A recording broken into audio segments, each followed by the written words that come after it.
2074 सालको प्रतिनिधि सभाको समानुपातिक मतको कुरा गर्दा नेकपा एमाले करिब 31,73,494 मत प्राप्त गर्यो।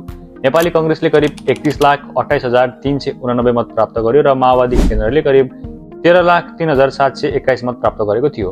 र उनीहरूको सिटको बाँडफाँड हेर्दाखेरि एमाले 121 वटा सिट प्राप्त गर्यो, नेपाली कांग्रेसले 63 वटा सिट भने माओवादी केन्द्रले चाहिँ 53 वटा सिट जित्यो। यो भन्दै गर्दा हामीले दुईटा कुरा बुझ्नुपर्छ, एउटा समानुपातिक प्रणाली र अर्को चाहिँ प्रत्यक्ष प्रणाली।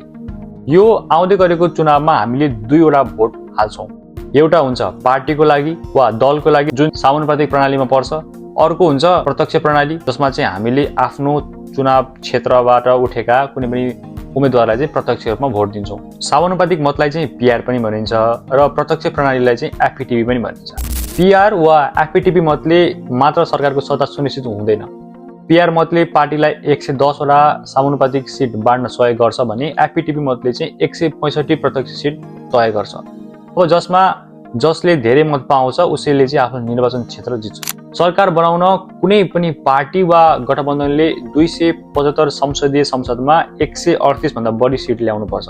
जसरी 2074 मा एमाले एक्लैले 121 सिट पाएपछि बहुमत पुग्दैन थियो। त्यसैले एमाले चुनाव अघि नै माओवादी केन्द्रसँग चाहिँ एउटा लेफ्ट एलायन्स बनाएको थियो, जसमा चाहिँ त्यो पूर्व सन्धि एउटा रणनीतिक र राजनीतिक हिसाबले लाभदायक नै थियो दुईटै पार्टीको लागि, किनभने दुवैले मिलेर 174 सिट पाएका थिए, जसले चाहिँ स्पष्ट बहुमत दियो। धेरै भोट ल्याउने पार्टीको सरकार होइन, धेरै कन्स्टिट्युएन्सिज अथवा निर्वाचन क्षेत्रहरू जित्ने पार्टीले चाहिँ धेरै सिट पाउने चान्सेस हुन्छ। अन्ततः त्यो धेरै सिट पाउने पार्टीले नै पछि गएर पार्लियामेन्टमा चाहिँ मेजोरिटीको भोट सँगसँगै सरकार बनाउने चान्सेसहरू पनि बढी हुन्छ। मैले यो सबै फ्याक्ट चाहिँ किन भनेको भन्दाखेरि अब चुनाव आउँदा धेरैले भन्छन् मेरो एउटा भोटले के नै फरक पर्ला। यही सोचले हामी आफ्नो शक्ति आफै कमजोर बनाइरहेका छौँ। लोकतन्त्रमा संसद बनाउने शक्ति सिधै हाम्रो अथवा मतदाताको हातमा हुन्छ। तपाईले दिएको भोटले तपाईको क्षेत्रको प्रत्यक्ष संसद छान्छ र पिआर मतले पार्टीलाई संसदमा संख्या दिन्छ।